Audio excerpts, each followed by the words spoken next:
everyone, welcome back to my YouTube channel. If this is your first time here, hello, please subscribe, okay? Join the community. And if this isn't your first time, thank you so much for coming back. Welcome back.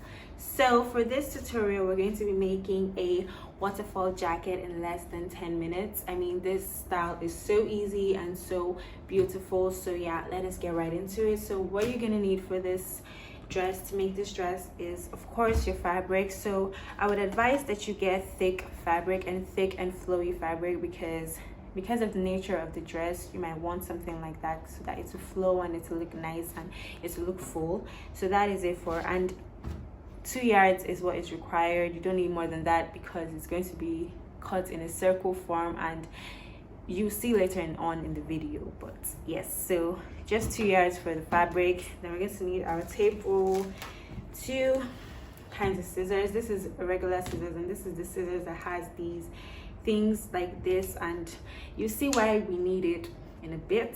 Well, you don't need it, but I'm using it. So yeah, and this is just a flexible ruler because yeah, I just wanted to use this, and also a marker and pins. So let's get right into the tutorial.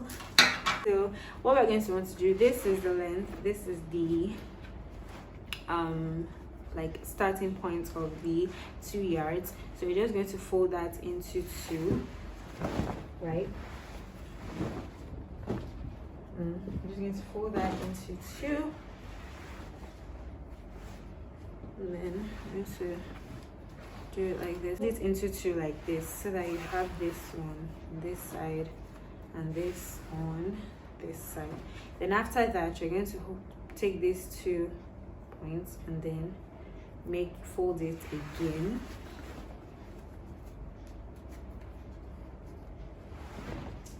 So now you have a kind of square. I'm not exactly sure what shape this is, but yeah, so you just want to pin it so that you know you don't. Right, so now that you have this, you have your folded like you're cutting a circle skirt, we're going to want to measure the length of your jacket.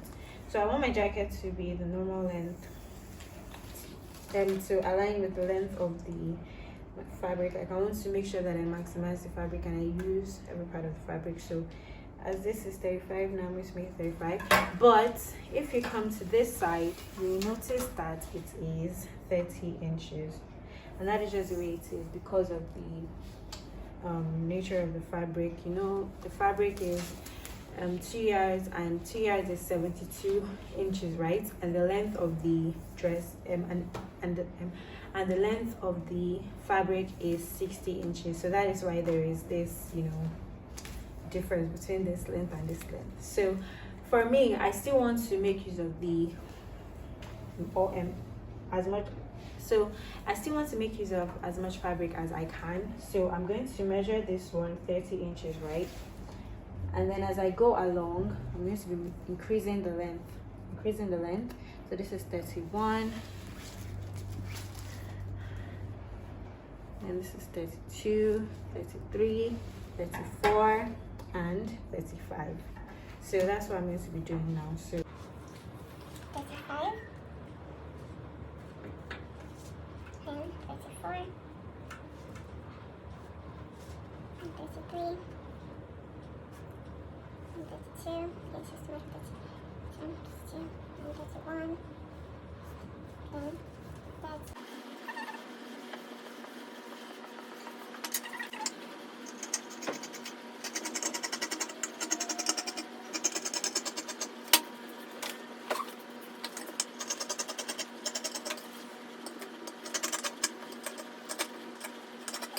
now that we've cut that, we're just going to unpin it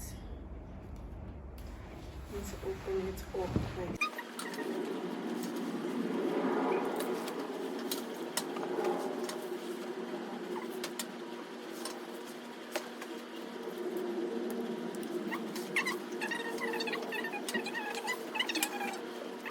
all right.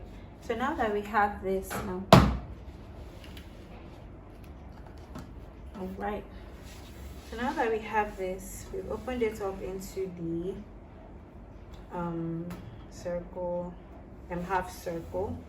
So we're going to measure from this top part. We're going to measure how we want the neck to be.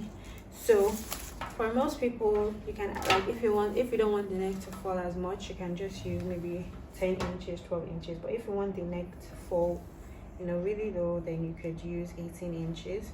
So I'm going to do in between, kind of in between. So I'm going to do 16 inches for this. Yeah, or maybe, let me do 15 inches actually. So it depends on you, but I want to do 15 inches. So now after then, you get your shoulder to shoulder measurements. So my shoulder to shoulder measurement is 14.5. So that is going to be 7.25. So I'm just going to mark it here.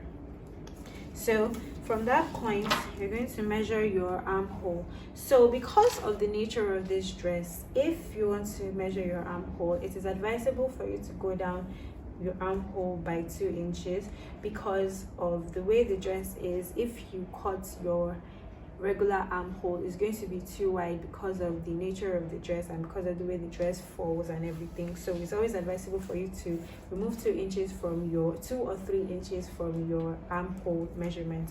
So my armhole measurement is 16 inches, so I'm going to measure, like, I'm going to use 14 inches instead of 16 inches. So 14, so I'm going to divide that measurement into 2. So that's going to be 14 divided by 2, that is 7. So I'm just going to measure 7 here. Very good.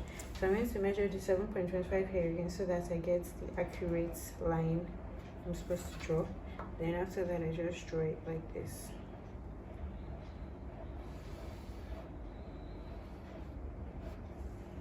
Very good. So you're going to want to get the middle point of this armhole that you've created, and 7. So that means that it is 3.5. Very good. So now from this point, you're just going to go out 2.5 inches. 2.5 inches is okay. 2.5 or 2 is okay, so that it won't be too wide. So yeah, so you're just going to connect these lines now. Connect them.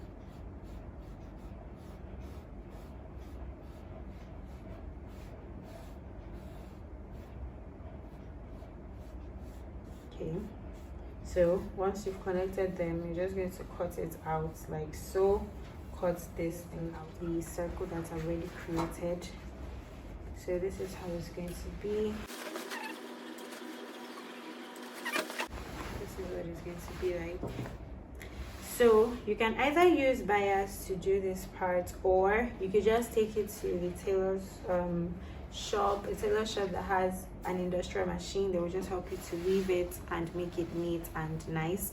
I prefer you do that so that you have that effortless look, because I remember when I did this the very first time, and I used bias, but it was just not looking the way I wanted it to look. It wasn't looking like effortless and just flowy, because I used the bias and it was standing. So I suggest, but it depends on you, it depends on the look you're going for. Even with this, you could even like get like a sleeve, you know, you could attach a sleeve. I'll probably do that in my next I'll probably make a video for that later on. But yeah, I would suggest that you just get, you know, someone to just weave it around so that it will, you know, have that, you know, flawless, not flawless, but that, you know, flowy look, and it won't be looking structured. It depends. Yeah, if you want a structured look, then I suggest you use bias. But if you just want a flowy look, nothing too serious, then you go for the weaving.